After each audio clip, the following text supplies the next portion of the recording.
Hi guys, কেমন আছো তোমরা? আশা করি ভালোই আছো। আজকে সরস্বতী পুজো। আজকে সারাদিন যা যা করবো তাই তোমাদের সঙ্গে একটু একটু করে শেয়ার করব। এখন আমি ঘুম থেকে উঠলাম।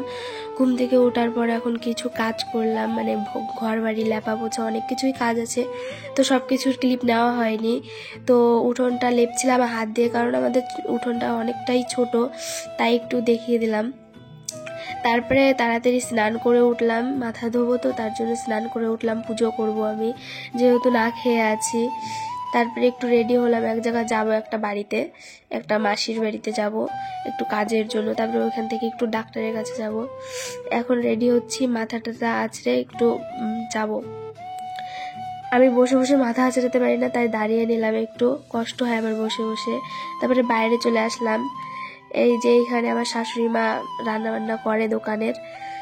এই যে আমাদের দোকান, দুটাই দোকান আমাদের। এইটাতে আমার শাশুড়ি থাকে, আমরাও থাকি, না থাকা না, কিন্তু আমার শাশুড়ি বেশি থাকে। এখানে ভাজা পোড়া অনেক কিছুই হয়। আমার শাশুড়ি সকালবেলা আর আমরা সবাই মিলে সিঙ্গারা বানিয়েছিলাম 1 গামলা। এটা পুরীর তরকারি, পুরি হয়নি এখনো, পরে হবে। তো এটা মুড়ির তরকারি আছে। তারপরে আমরা দুজন বেরিয়ে গেলাম যাওয়ার জন্য ওই মাসি বাড়ি। যাওয়ার পথে একদম খালি, কি বলবো, এখনো নিশির পড়ছে, দেখতে পাচ্ছ সকালবেলায়, অনেক সকালে। ওই বাড়ি গিয়ে দেখো বিড়ালটা শুয়ে আছে কিভাবে। বিড়ালটার একটাই কষ্ট, পাটা কাটা আছে। তারপরে আমরা জিনিসটা নিয়ে বেরিয়ে গেলাম ওইখান থেকে, জিনিসটা দেখানো হয়নি। তারপরে ওইখান থেকে ডাক্তারের কাছে ঢুকলাম। আমাদের দুজনের শরীরটা একটু খারাপ, গলার সুরটা শুনেই বুঝতে পারছো। ওরও শরীরটা খারাপ, আমার শরীরটাও খুব খারাপ। তার জন্য ওইখান থেকে একটু ওষুধ নিয়ে বাড়ি চলে আসলাম। বাড়ি আসার কোনো একটা ক্লিপ নেওয়া হয়নি। বাড়ি আসার পর ভাগ্নি বলল, মামি শাড়ি পরিয়ে দাও। তারপরে ওকে শাড়ি পরিয়ে রেডি করিয়ে দিলাম।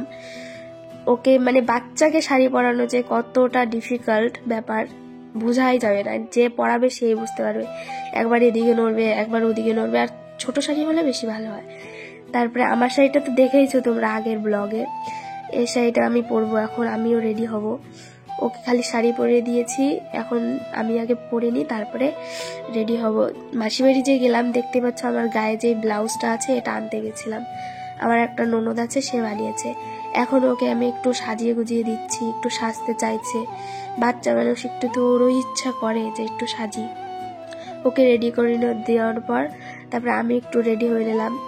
পরে ক্লিপগুলো নেওয়া হয়নি, একটু তাড়াহুড়ায় ছিলাম, কারণ দোকান আছে, দোকানে প্রচুর ভিড় পড়ে যাচ্ছিল। আমি তাড়াতাড়ি একটু কোনো রকম ভাবে রেডি হচ্ছিলাম।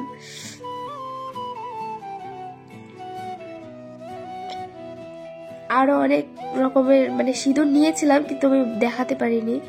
তারপরে দেখো এই মালার সেটটা আমি ইনস্টাগ্রাম পেজ থেকে অর্ডার দিয়েছিলাম, খুব সুন্দর লাগছে। এবার এটা বাদেও অনেক কিছুই অর্ডার দিয়েছিলাম আমি, ওগুলোও খুব ভালো আসছে। দেখতে পাচ্ছ সব ম্যাচিং ম্যাচিং, কানের আংটি, মালা। তারপরে আমি রেডি হয়ে গেলাম। ওকে গাইস, চলো এবার বাইরে বাইরে দেখাচ্ছি এবার কি কি হচ্ছে। দেখো আমার শাশুড়ি মা পুরি ভাজছিল, তো তখনই আমি আসছি।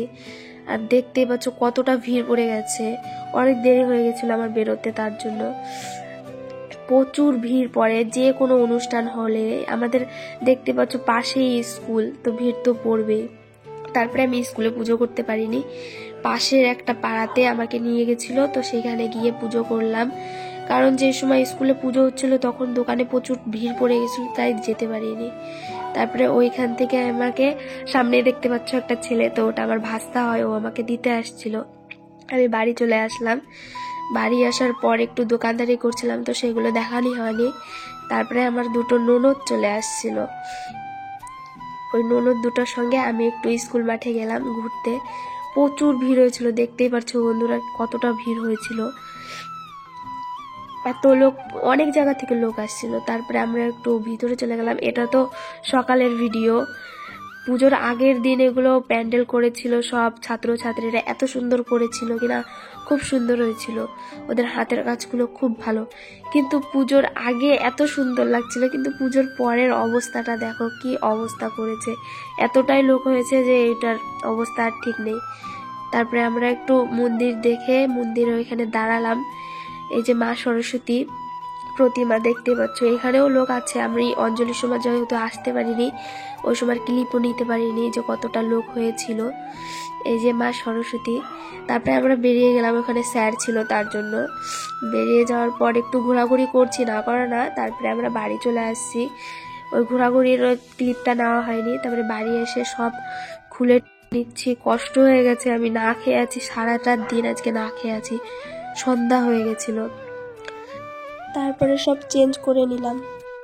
গাইস ঠিক আছে, টাটা, আজকের মতন একদম শেষ। ভিডিওটা ভালো লাগলে লাইক অ্যান্ড সাবস্ক্রাইব করে দিও।